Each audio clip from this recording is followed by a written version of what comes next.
हम लोग स्क्रीन पर आ चुके हैं। जैसे कि आप स्क्रीन पर 2-3 क्वेश्चन देख रहे होंगे। आज हम लोग मैट्रिक्स एंड डिटर्मिनेंट के से रिलेटेड जो ऑब्जेक्टिव पॉइंट ऑफ व्यू से क्वेश्चन आ रहे हैं सीबीएसई बोर्ड में, उसी का एनालिसिस करेंगे। और उसके पहले मैं आपको थोड़ा सा रिकैप बता दूं क्या मैंने आपको पिछले क्लास में पढ़ाई थी। पिछले क्लास में लगातार पीआईक्यू एनालिसिस सीरीज में ग्रामीण भारत यूट्यूब चैनल के प्लेलिस्ट में ऑलरेडी 7 लेक्चर अपलोडेड है अलग अलग टॉपिक के, और उसको देखकर आप अपने नॉलेज को इन्हांस कर सकते हैं और आने वाले बोर्ड के एग्जाम में अच्छा से अच्छा स्कोर कर सकते हैं। और उसी के सीरीज में आज हम लोग मैट्रिक्स एंड डिटर्मिनेंट के क्वेश्चन को डिस्कस करेंगे। और जैसा कि आपको स्क्रीन पर क्वेश्चन दिख रहा होगा, सबसे पहले हम ये डिस्कस करेंगे इस क्वेश्चन को कैसे टैकल किया जा सकता है, इससे रिलेटेड क्या कंसेप्ट है। फिर मैं आपको कंसेप्ट भी लिखाऊंगा और कैसे आसानी से इन कंसेप्ट के सहारे आप इसके फार्मूले को भी याद रख सकते हैं। आपको कोई ज़्यादा परेशानी नहीं होगी।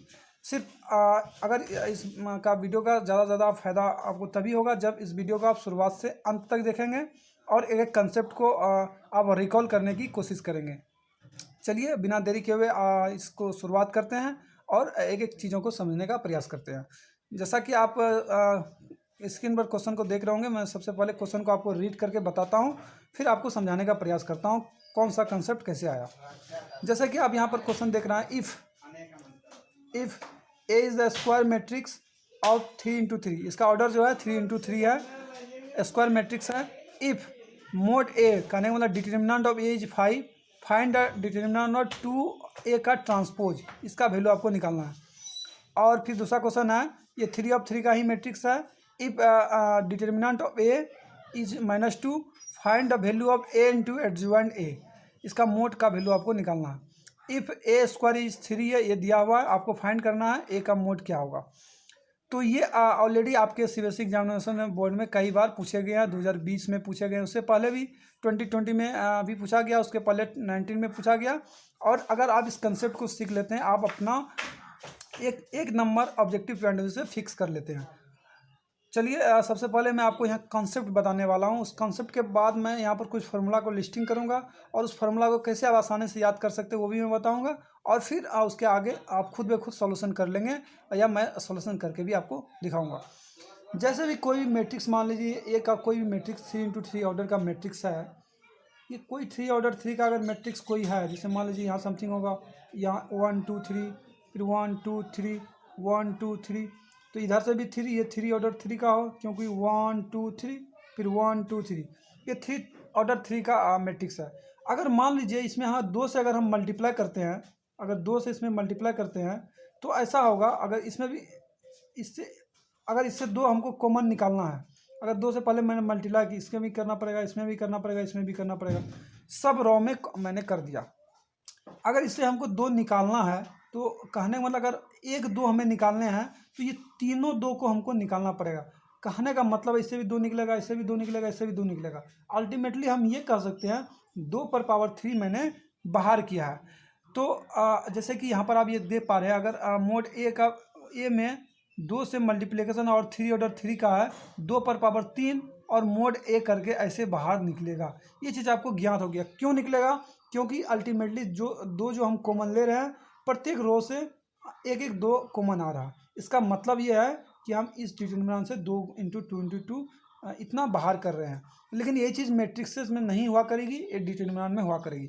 इसी रिलेटेड जो कंसेप्ट है, उस कंसेप्ट को मैं यहाँ लिस्ट अप कर रहा हूँ। उस कंसेप्ट को सबसे पहले आप भी लिस्ट अप कीजिए और इस क्वेश्चन को लिख कर रखिए, ताकि मैं आगे जो सोल्यूशन करूँगा आप आसानी से देख कर समझ पाए। चलिए सबसे पहले मैं यहाँ कंसेप्ट को लिखता हूँ, उसके बाद उसको भी समझाने का प्रयास करता हूँ। जैसे कि आप कंसेप्ट को यहाँ लिस्ट अप मैंने यहाँ किया हुआ, इस कंसेप्ट को आप लिखें और अपने कॉपी में नोट डाउन करें, और मैं एक एक करके मैं आपको समझाता हूँ कैसे आप इसे याद रख सकते हैं। अगर कोई मैट्रिक्स कोई मैट्रिक्स है n इंटू एन का कोई मैट्रिक्स है, स्क्वायर मैट्रिक्स, तो उसमें अगर कोई भी k कांस्टेंट अंदर में है, वो जो बाहर निकलेगा, जितने ऑर्डर का मैट्रिक्स ऐसा उतना पावर उसमें लग जाएगा।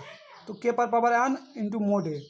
और किसी भी मैट्रिक्स डिटर्मिनेंट का जो उस मैट्रिक्स का, मान लीजिए ए मैट्रिक्स है, उसका जो डिटर्मिनेंट होगा और उसके ट्रांसपोज का जो डिटर्मिनेंट होगा, दोनों का मैग्नीट्यूड सेम होगा। और ए इंटू एडजुवेंट ए बराबर क्या होता है, मोड ए इंटू यूनिट वेक्टर नहीं कहते, यूनिट मैट्रिक्स IN। तो इसका अगर हम लोग दोनों तरफ डिटरमिनेंट ले, कहने का मतलब अगर ए इंटू एडजॉइंट ये हम लोग अगर इसका डिटरमिनेंट हम लोग ले तो ये क्या होगा, सबसे पहले आप ध्यान लगाओगे अगर यहाँ पर ऐसे डिटरमिनेंट लिया जाए, ये n इंटू एन ऑर्डर का है, तो ये जो चूँकि ये जो मोड है, मोड ए जो है, डिटरमिनेंट ए जो है, चूँकि ये कांस्टेंट है, के की तरह ये बिहेव करने लगेगा और ए पर आपका जो वैल्यू आएगा वो ए पर पावर n और आई एन का वैल्यू 1 होता है, तो ये आपका आंसर हो जाएगा। लेकिन और इसे फर्दर आप जैसे ही ब्रेक करोगे, चूँकि इसको जैसे ब्रेक करो ये दो चीज़ों में ब्रेक होगा, आई पर पावर 1 और एडजॉइन ए, तो इसी प्रकार अगर एडजॉइन ए का अगर मोड आप लोगे, ये क्या हो जाएगा, आई पर पावर 1 ये नीचे आ जाएगा, तो जैसे ही आप डिवाइड करोगे आई पर पावर 1 से तो n माइनस 1 रहेगा। तो इसी चीज़ को आपको एडजॉइन ए का जो होगा वैल्यू ये आपको याद रखना। उसके प्रकार किसी भी इन्वर्स में डिटरमिनेंट का जो डिटरमिनेंट होगा इन्वर्स मैट्रिक्स का, वो क्या होगा, उस मैट्रिक्स के इन्वर्स के बराबर होगा 1 अपॉन डिटरमिनेंट ऑफ ए।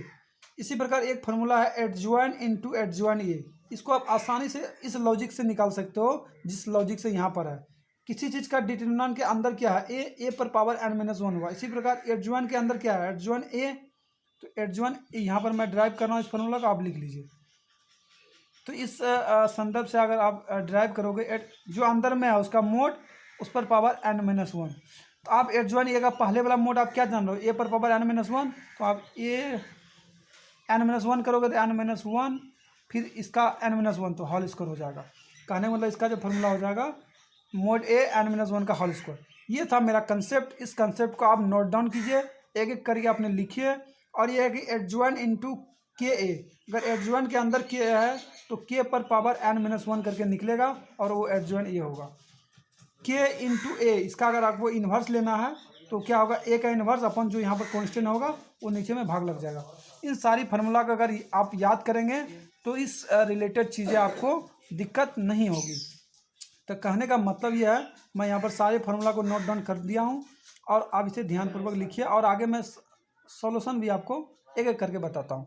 जैसे कि फर्स्ट क्वेश्चन में आपको क्या निकालना है, मोड ए दिया हुआ है, आपको 2a का ट्रांसपोज का मोड निकालना। जैसे ही आप इसे ओपन करोगे, my dear student brother and sister, जैसे ही इसे ओपन करोगे दो जो होगा ये 3 इंटू 3 का मैट्रिक्स है, यहाँ का दिया गया, तो ये 2 पर पावर 3 करके निकलेगा और यहाँ पर मोड ए होगा। जैसे ही मोड ए का वैल्यू आप रखेंगे 8 इंटू मोड ए का वैल्यू आपको दिया हुआ 5, तो 5 रखोगे ये 40 आंसर हो जाएगा। लेकिन मैनी ऑफ द स्टूडेंट्स क्या करता है, 2 को सिंगली 2 के रूप में इसे बाहर कर देता है, जो कि one of the wrong things, और आपका वही क्वेश्चन गलत हो जाता है। ये जनरली स्टूडेंट गलती करते हैं। सेकेंड क्वेश्चन का सोल्यूशन आप क्या करोगे, मोड ए माइनस दिया हुआ ए इंटू एडजॉइन ए। अब यहाँ देखो ए इंटू एडजॉइन ए का मोड का फॉर्मूला क्या होता है, ए पर पावर n, तो आप क्या करोगे, इसके बदले लिखोगे ए इंटू एडजॉइन ए का मोड के बदले लिखोगे ए पर पावर n। n क्या है, यहाँ पर 3 होगा क्योंकि 3 का ऑर्डर का मैट्रिक्स है, ए पर पावर 3 और -2 दिया हुआ, इस पर पावर 3 करोगे तो ये हो जाएगा -8। थर्ड क्वेश्चन आप जैसे ही देख पा रहे हो, यहाँ क्या है, a² अपॉन 3a। आप क्या करोगे, दोनों तरफ आप क्या करो, डिटरमिनेंट ले लो। दोनों तरफ जैसे ही डिटरमिनेंट आप लोगे तो यहाँ क्या हो जाएगा, a का डिटरमिनेंट पावर 2, यहाँ जो होगा 3 पर पावर 3 9 निकल जाएगा, बाहर निकल जाएगा, यहाँ मोड ए हो जाएगा। और यहाँ पर मोड ए 2 है, यहाँ 1 है, एक मोड कैंसिल, तो कहने का मतलब मोड ए का जो वैल्यू आया आपके पास 27 आया। तो इस प्रकार के क्वेश्चन फ्रीक्वेंटली आपके एग्जामिनेशन में आते हैं।